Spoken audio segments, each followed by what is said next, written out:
Ngayon, bukas at magpakailanman. Tinatawag na ilaw ng tahanan ang isang ina dahil siya nagbibigay liwanag sa paggabay at pagtuturo sa kanyang mga anak. Siya ang kanilang unang tahanan at huling sandalan.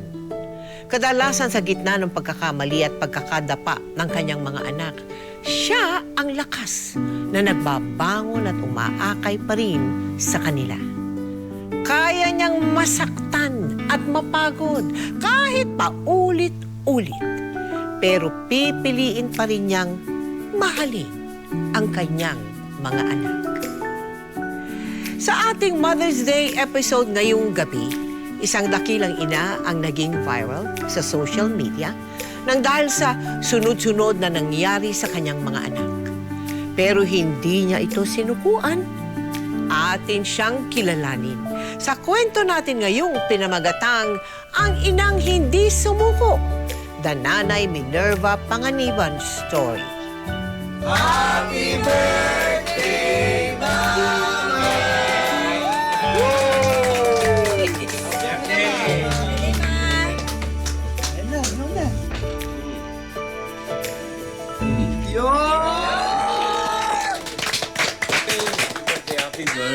Happy birthday. Oh, bakit? Iyak, birthday mo ngayon, ma. Oo nga naman. Kasi ito yung unang taon na malasig nyo eh. Isipin nyo na lang, napakapalad ni Igno eh. Kinuha na siya ng Diyos, nasa langit na siya. Hindi katulad natin na nag-iirap pa rin. Ayan ka na naman sa pagiging negatibo mo. Ay, tandaan mo kahit mahirap tayo, wala tayong tinatapakan ng mga tao. Yun. Muloy, kami lang kasi hindi ka naglalakad eh. Oy, Loy, tigilan nyo nga yung pang-ahalaskan nyo kay Muloy. Biro lang po, tay. Anong biro? Masamang biro yun. Ano na yan, kung wala na kami ng mama nyo. Lagi nyo na lang apihin si Muloy. Siyempre, Tay. Ano siyempre? Siyempre hindi. Hindi namin gagawin. Respeto naman kay mama, birthday niya. Pero alam mo, tama si mami. Kalungkot din talaga na si Igning. Sensya na po, ma. Kasal lang talaga kami. Pero, pag ibang tao yung nakasar sa'yo, naku, gulpi di gulat yata sa amin. Oo! Sisikuhin ko talaga. Pag may ganyan, lumayo kayo. Tsaka, huwag niyo nabigyan ng init ang ulo ng magulang natin. Mahal ba ito mga anak mong lalaki, Basta lagi ninyong tatandaan ha. Mahal ko kayong lahat. Pero basta ngayong birthday ko, isa lang ang hiling ko. Magmahalan kayo. Walang away, walang iwanan. Para nun, laging maayos ang pamilya natin. Yun lang ang hiling ko sa inyo. Narinig ko yun. Dahil dyan, group hug! Hug na! kumain dyan, ikaw. Hey, siyempre. Happy birthday! Happy birthday pa! Nanay Minerva, ilang taong ka unang nagtrabaho? Naalala mo pa ba? 13 po. 13? Opo, sa aming apahan. Tumulong po ako sa tatay ko at sa aking ina. Pero ilang taong ka naman nung nagka-boyfriend ka? Si Sergio, naging asawa mo, no? 17 nga po. 17 years old ka noon. Yun po ang kauna-unahan kong boyfriend na ako din naging asawa. Ilan na naging anak nyo? 10 po yung nabuhay. Ganong kasaya ba ang pagsasama ninyo? Ang dami niyong anak eh. Masaya po noong primero, nung kakaunti pa ang aming anak. Ano yung trahedyang nangyari doon sa isang anak mo? Nahulog po sa jeep. Di siya napansin nung driver. Oo. Nagdiretso siya, naatrasan siya. Ala!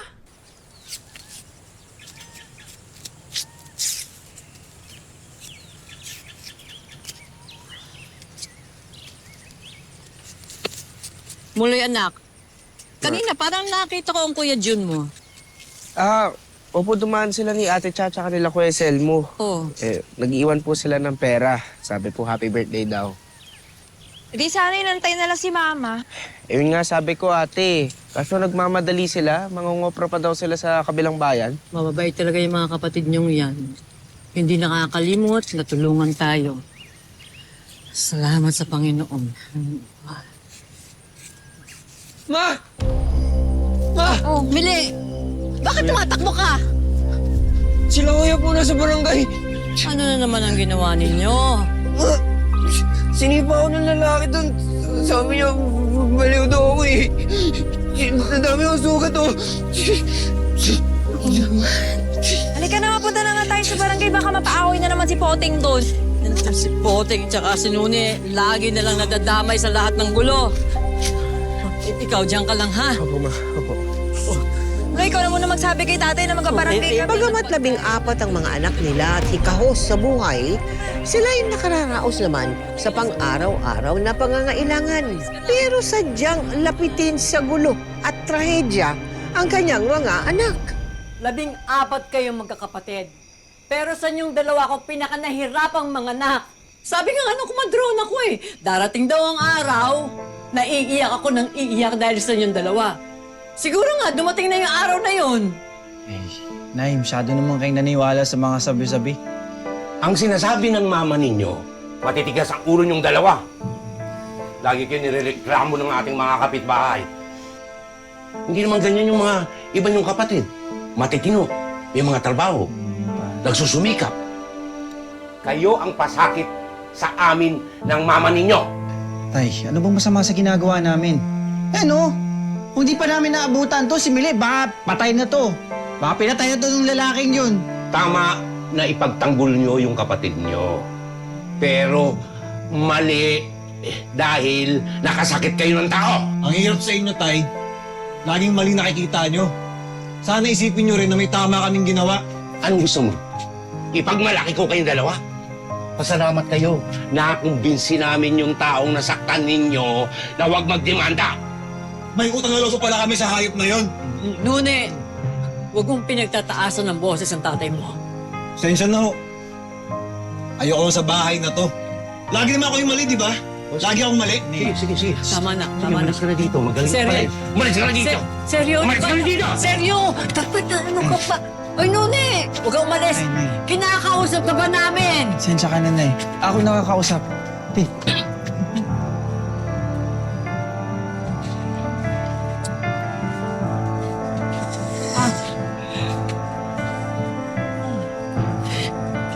Ayos ka. Ano masakit sa'yo?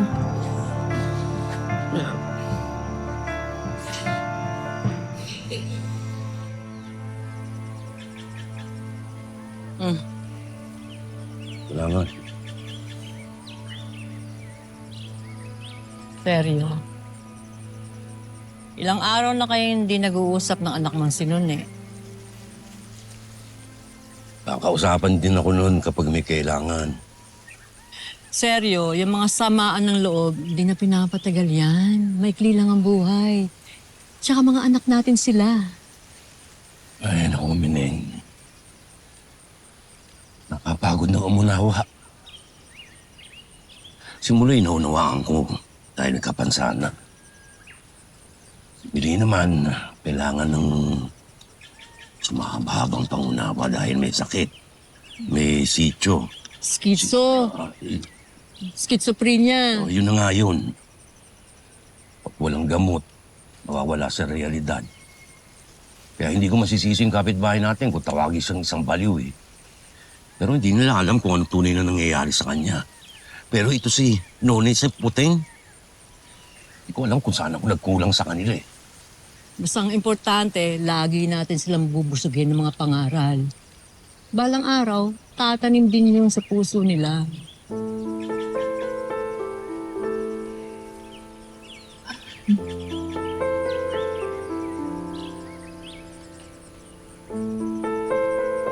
Bukod sa pag-aalala kina Poteng at Nune, madalas ding problemahin ni Nanay Minerva ang anak niyang si Mile na may kondisyon na schizophrenia. Tuwing hindi nila nabibili ang gamot nito, nagwawala ito at nakikipag-away kahit kanino. Madalas rin itong kausapin ang sarili at kung ano-ano ang nakikita at ibinubulong. Mili! Mili! Ano ginagawa mo? Bitawan mo nga yan, ma! Ha? Mili, bitawan mo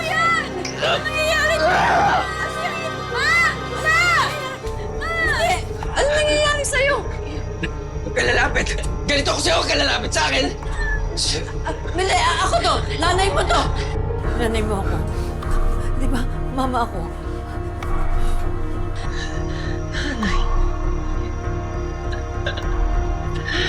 Hindi kita nanay. Nangihingi nga ako ng pagkain sa'yo. Ayaw mo akong bigyan, di ba? Hindi totoo yan. Gamot niya. Bilisan mo. Mili, bitiwan mo yan.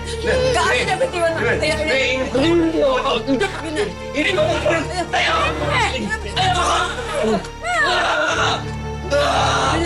Mili. Si Mama to, oh. Si Mama to. Sige lang, bigay mo sa akin yan. Bigay mo sa akin. Bitiwan mo yan. Bitiwan mo, anak.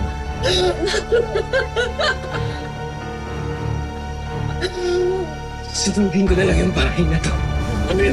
Sunugin ko na lang yung bahay na to. Huwag mo sunugin yung bahay! Huwag mo sunugin! Huwag mo sunugin! Bitawan mo ako! Seryo! Seryo! Bili, anak! Bili! Huwag mo sunugin! Huwag mo sunugin! Bitawan mo ako! Seryo! Seryo! Bili, anak! Bili! Tama na! Hoy! Hoy! Hoy! Siraw ka lang! Sasaktan! Tama na! Tama na! Bitiw! Hindi niya alam ang ginagawa niya! Tama na! Tama na! Tama na! Hindi niya alam ang ginagawa niya! Sige! Tama na! Bitiwan niyo! Bitiwan! Tama na! Mili! Nanay ko! Nanay mo to! Nanay to! Tingin sa akin! Tingin sa akin! Tingin sa akin! Mama to! Oh! Mama! Mama! Oo! Hindi nga malayo ka na. Hindi nga. Oo, Mama!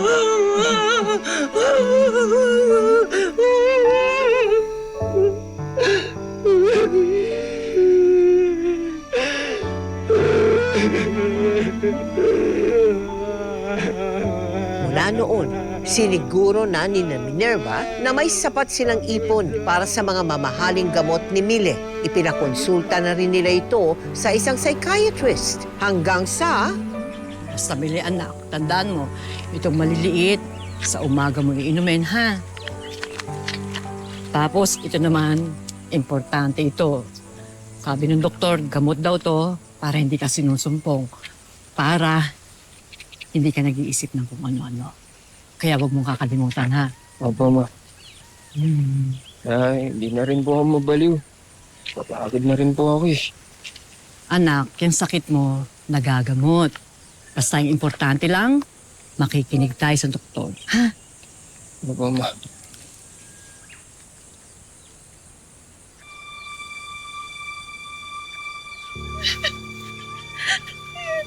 Ma.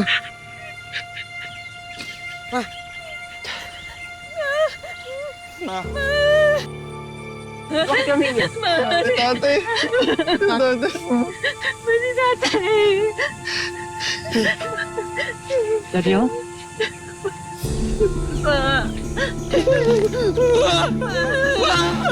Seryo? Bawat mo lumapit. Wala pa pong soko knife. Pasensya na po, bawat mo lumapit.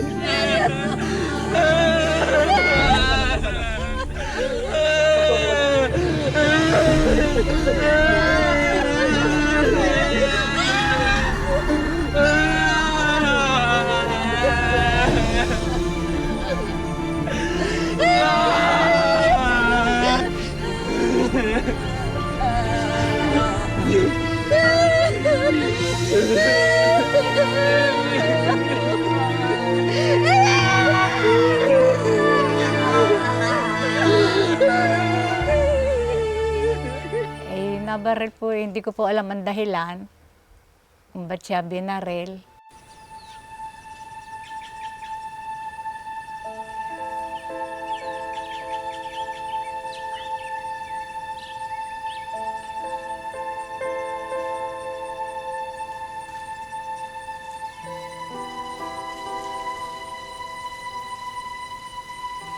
Ma. Kain na, Ma. Malamig na yung pandesal. Alala kong papa niya. Mahilig magpandesal yun eh, bago pumalaon. Di ba, Seryo?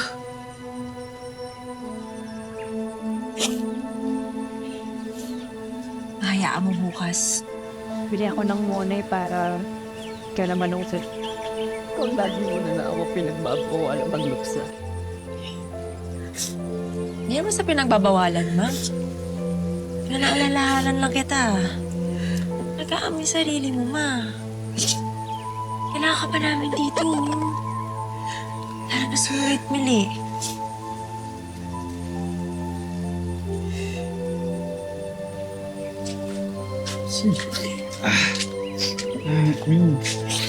Muteng! Sino naman kayo? Ate, hindi ako. Ito, yun lang. Hindi pala ito umuwi kagabi kaya sinundo ko na. Kaya ko pa. Sus, magdamag ka na nga umiinom eh.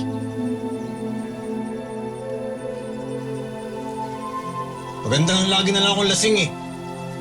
Para di ako malungkot. Ano naman tayo?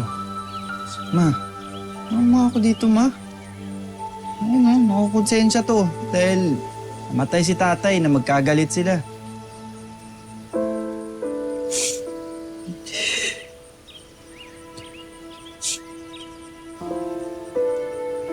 Dali.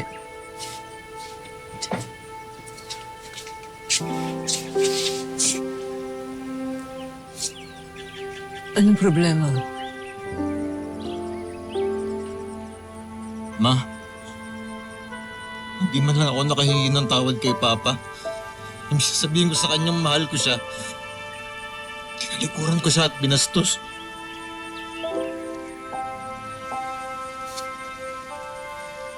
Anak, mahal na mahal ka ng papa mo.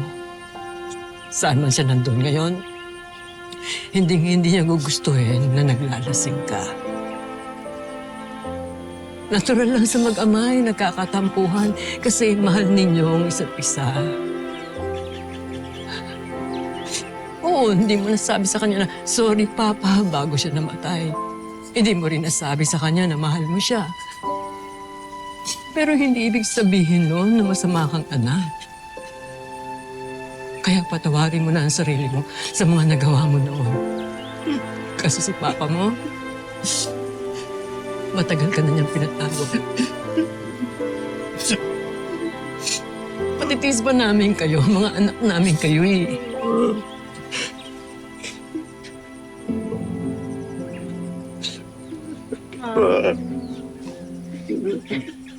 Mula nang pumanaw ang kanyang asawa, naging katuwang na ni Minerva ang kanyang mga lalaking anak. Pansamantala naman silang naging masaya, lalo't sunod-sunod na nagkaroon ng mga apo si Minerva Sisipag sa iba ka ba? niyang mga anak. Ilang dalawa? Si ate. Umalis na mama, kuya. Pinuntahan si ate Maribik ng anak na kasi. Talaga? Ba, eh di may bagong apo na naman si mama. Oo, may wili yun. Oh, ba't matamlay kayong dalawa? Ento na lang. Sunod tayo sa bayan. Talaga, kuya? Oo! Ano? Sila lang masaya, tayo hindi. Teka, tapusin niyo muna yan. Kunin ko muna yung tricycle. Manghihiram ako kay Noel. Ha? Sige, kuya. Sige. Uy! Uy, kuya! Oh, tayo mo naman. Kala ko tutulungan mo kami. Sige na. Bibilis ako lang. Tsaka muna. Ish. Ilan ang mga apo mo sa 10 anak? Doon sa aking isang anak ay 11. 11 ang apo mo sa Opo, isang kasi- anak? Doon po sa aking isang anak Oh. ay 10. Doon po sa aking isang anak ay 5. Matipid po yun. Magtipid pa yung 5. Opo. Oh, tapos? Doon sa sumunod kang anak ay 5. 5 5 o 20. Tapos doon sa aking bunso ay 3. Sa aking isang anak, 6. Doon po sa isa ko pang anak ay 5. Yung pong aking isang anak ay 2. 2. O ilan na? 45. Ito mo kanina. Oh, sabi sa'yo eh. Hindi nakapatahimik ka. Tsaka kaya makatingin sa akin mo ko ba? Nagsumbong sa akin si Bunso. Inaasar mo raw lagi. Ako? Hindi ako pumapatol na bata eh. Ay, bata lang. Alam mo, yan nga sila yung laging nangaasar kay Mili. Oh. Kaya lagi kami di ba, Well, papaaway kami mga magkakapatid kasi dahil din sa mga nang-aasar kami. Sinungaling pa na yung kapatid ko? Oy, pare. Pare. Uy, di galing sa akin yun, ha? Galing sa bibig mo yun. Sira ulo ka pala eh. Ikaw tong malakas ng asar. Sinungaling ka pa!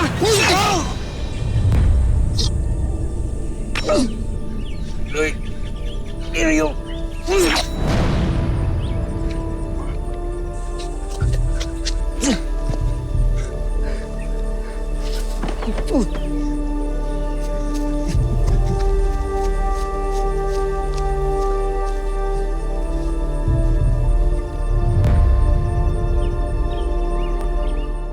Nasaksak naman yung isa. Opo. O, patay din yun. Opo. Ano nangyari? Nagdemanda ka ba doon? Opo naman. Ate, candy po. Lalaki. Candy po. Kasi cutter ako. Wala yun. Kaya lang dyan.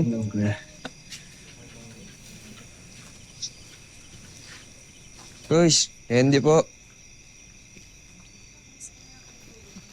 Dito, mabit na ha.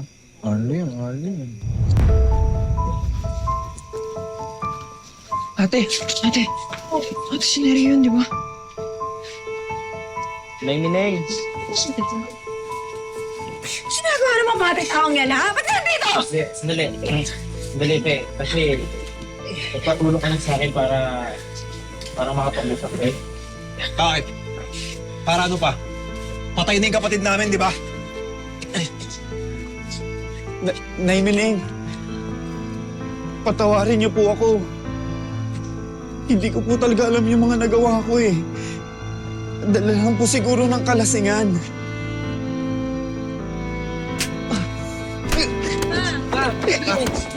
Hindi, tama na po. Mineng, tama na. Tama na, ma. Tama na. Mama. Demonyo ka! Sinungaling ka! Pinlano mo yung pagpatay mo sa anak ko. Ninasing mo siya para hindi siya makalaban. Tapos ngayon sasabihin mo, hindi mo sinasadya. Tanga na ako maniniwala sa'yo. Dapat sa'yo, mabulok ka sa kulungan. Nay Mineng, ayoko po makulong. May pamilya na po ako. Magkano po ba yung nagastos ninyo? Sasagutin ko po lahat. Palagay mo sa ano ko. Tama na, ma. Tama na. Mama. Anong palagay mo sa Wala ka tumpos yung buhay ni Kuya. Kaya dapat magdusa kayo. Kung noon, hindi ko nahanapan ng hustisya ang pagkamatay ng asawa ko. Ngayon, hindi na ako papayag. Kahit magkautang-utang ako, sisiguraduhin ko na mananagot ka sa ginawa mong pagpatay sa anak ko. Hayop!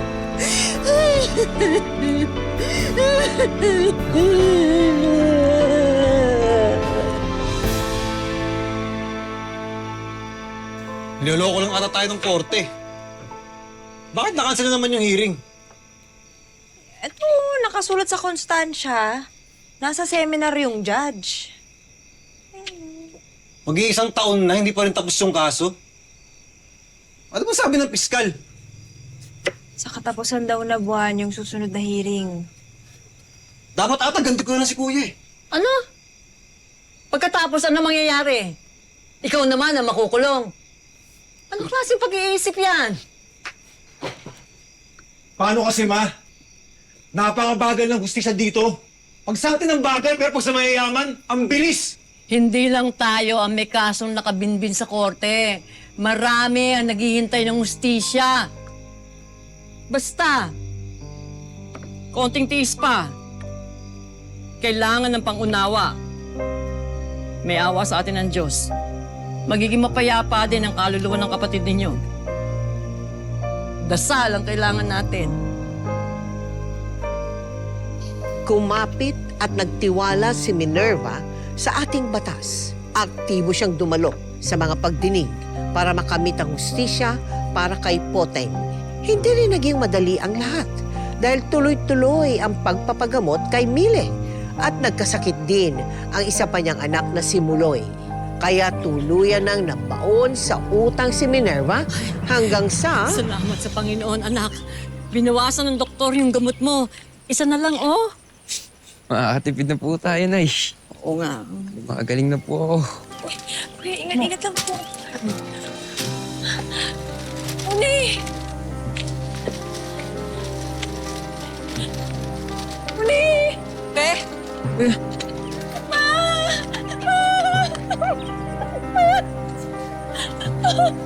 Sino ni Ma? Akala naroon yung baril, Ma. Binaril niya yung sarili niya, Ma.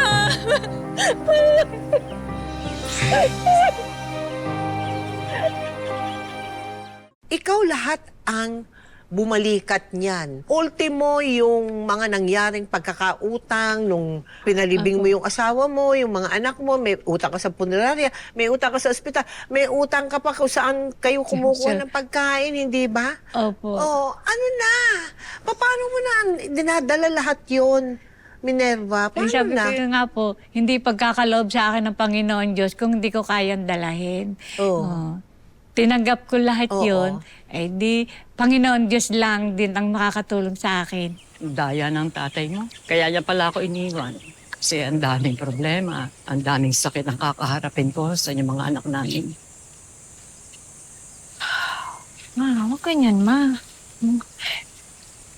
Tipo mo na lang si tatay. Natutuwa ngayon kasi kasama na sila ni Nini.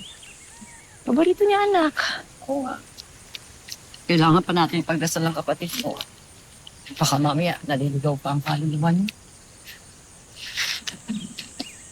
Ma, awain ng Diyos. Pero, pwede ba tayo magkaso dun sa may-ari ng baril? May nakausap akong abogado. Sabi niya, pwede naman daw, kaya lang parang 50-50 ang tsansa.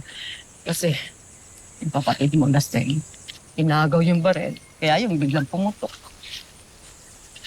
Ma, parang hindi na nauubos yung pagsubok sa pamilya.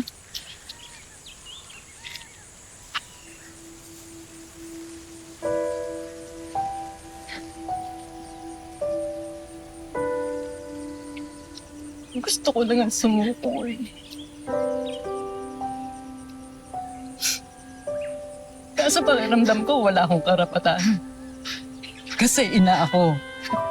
Ako yung ina, ako yung dapat matatag para sa inyong mga anak ko. Hindi pwede.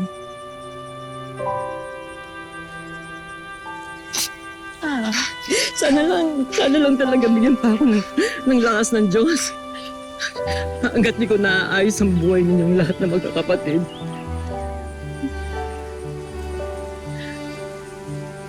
Nahihirapan na talaga.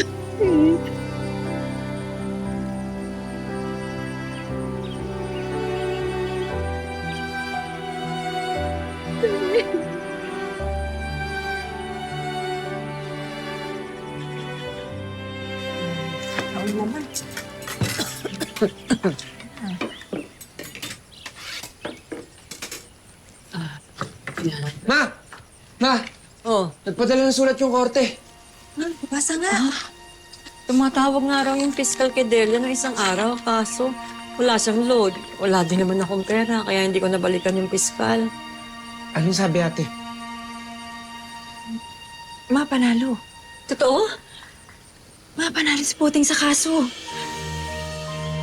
Ito sabi ho, wherefore premises, consider judgment is hereby rendered. Accused, Nerio Paham, is hereby found guilty beyond reasonable doubt for the crime of murder, ma. Ano siya?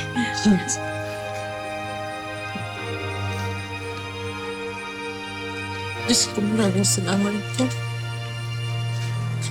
Maraming salamat binigyan niyo po ng hustisya pagkamatay na anak ko. Totoong may batas. May batas.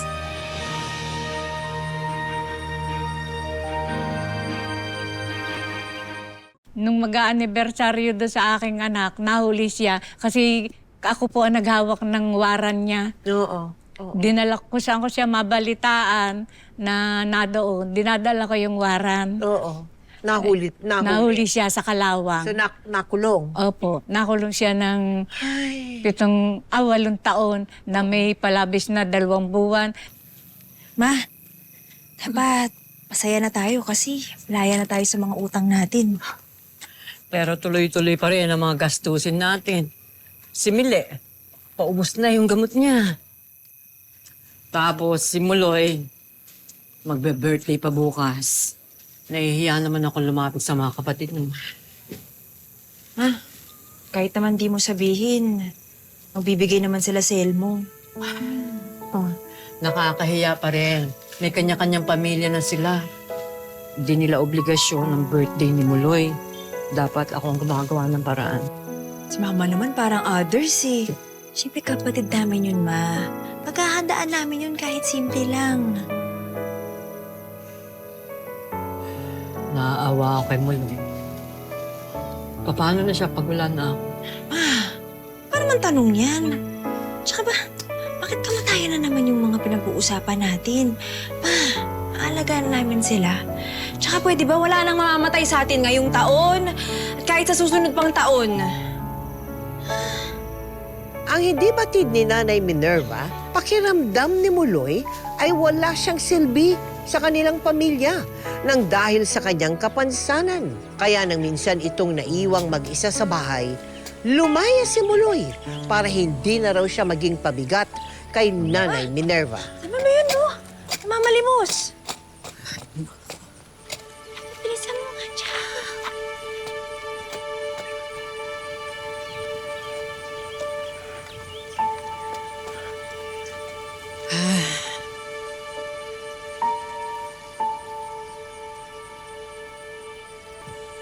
Paano ka nakarating dito?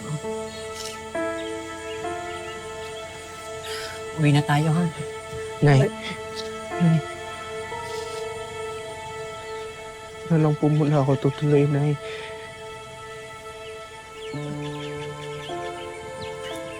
Ayaw ko na po maging pabigat sa inyo, Nay. Pabigat? Sino nagsabi sa'yong pabigat ka?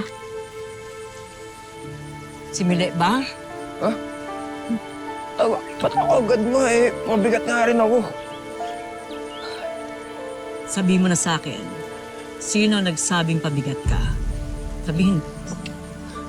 Wala po, Nay. Naramdaman ko lang po na pabigat po ako sa inyo, Nay. Wala naman pala nagsasabi sa'yo eh. Mali yan nararamdaman mo. Hindi yan totoo. Tumawag ang tricycle. Uwi na tayo. Tara, tumayo ka na dyan. Nay. Nay. Ano ba? Kailan ko po kayo kagabi, Nay. Ayoko na po tumagdag pa sa bayaran niyo sa bahay, Nay. Kaya umalis na lang po ako. Muloy, lahat kami nagsalala sa'yo. Yung mga kapatid ko sa bayan, pauwi na dito para hanapin ka. Ganun ka namin kamahal. Kaya uwi na tayo, ha? Ay, nako. Tara, uwi na. Ay. Wala naman po akong kontribusyon sa pamilya natin, Nay. Pabigat talaga ako, Nay. Sino nagsabi sa'yong wala? Wala, Nay. Muloy, saan niyo ako humuhugot ng lakas? Oo, aminin ko. Mahirap talaga ang buhay natin. Oo, kung minsan, nararamdaman ko, parang gusto kong mamatay na lang. Pero sa tuwing nakikita ko kayo ni Mile, nagkakaroon ako ng panibagong lakas para harapin lahat ng mga pagsubok natin. Para gabayan kayo. Kaya wag na wag mo sasabihin na wala ka nagagawa para sa pamilya natin. Yung makita lang kitang malakas, masaya, yung buhay na ganyan. Ayos na sa akin yun, anak. Sapat na yun. Sapat na yun para magkaroon ako ng panibagong lakas para labanan ko lahat ng mga pasubok natin. Hindi ako napapagod dahil sa'yo. Kaya anak, huwag mo na ulitin ito. Mahal na mahal kita. Huwag mo iiwan ng nanay. Hindi ko kayang wala ka.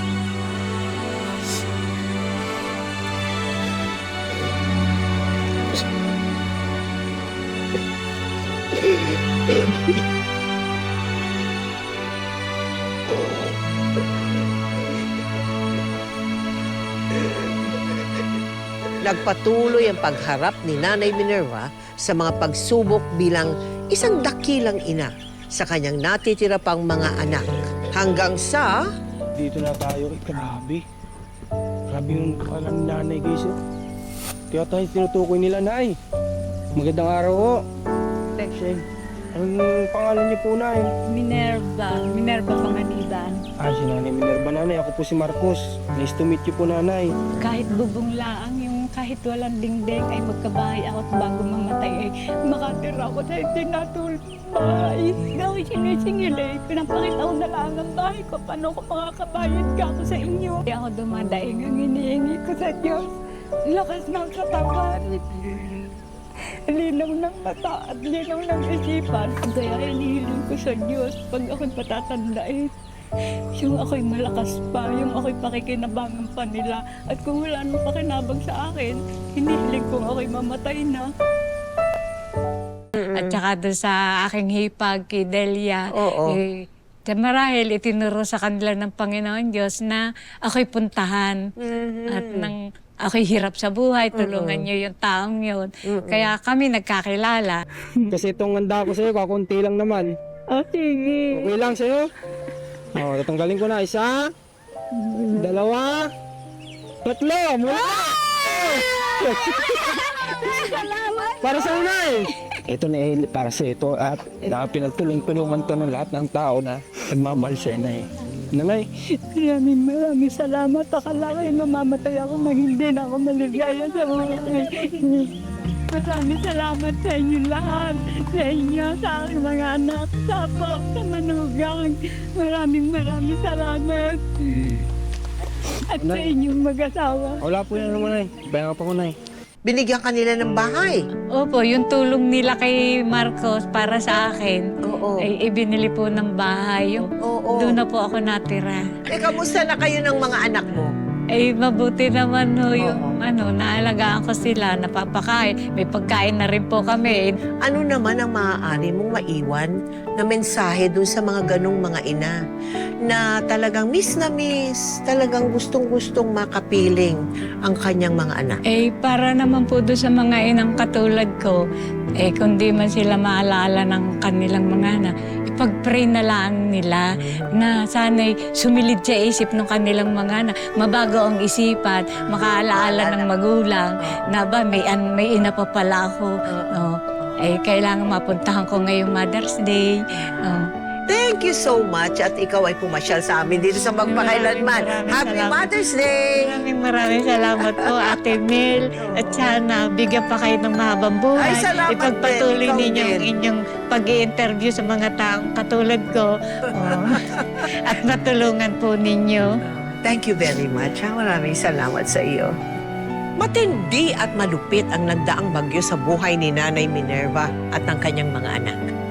Pero naging matatag, matibay at matapang pa rin ang kanyang pananampalataya at paninindigan alang-alang sa kanila. Naway kinapulutan ng aral ng magigiting nating mga ina at yung mga magiging ina pa lang ang kwento natin ngayong gabi. Ihanda at ituro din ninyo sa inyong mga anak ang lahat ng aspeto sa buhay para sila ay lumaking may pagpapahalaga sa dangal, mabuting asal at respeto sa kapwa. Kaya mga ka-millennials ko, mga Gen Zs at Gen Alphas, Kung katabi ninyo ang inyong mga nanay, abay, isang mahigpit na yakap naman dyan. At kung wala naman, parating ninyo sa kanila ang inyong mensahe at sabay sabing, Happy Mother's Day, Mama o Nanay o Inay. I love you. Mahal kita. Ngayon, bukas at magpakailanman.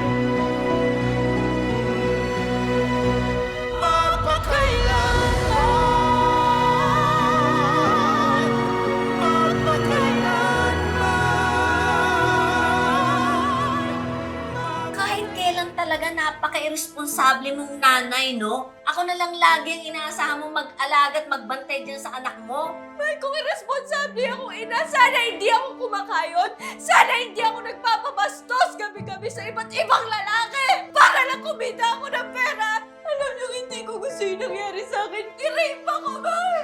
Ginagawa ko lahat para sa anak ko. Nawawala na naman kung tatay ang pangatlo kong panganay. Pakiramdam ko ang dumi-dumi kong babae.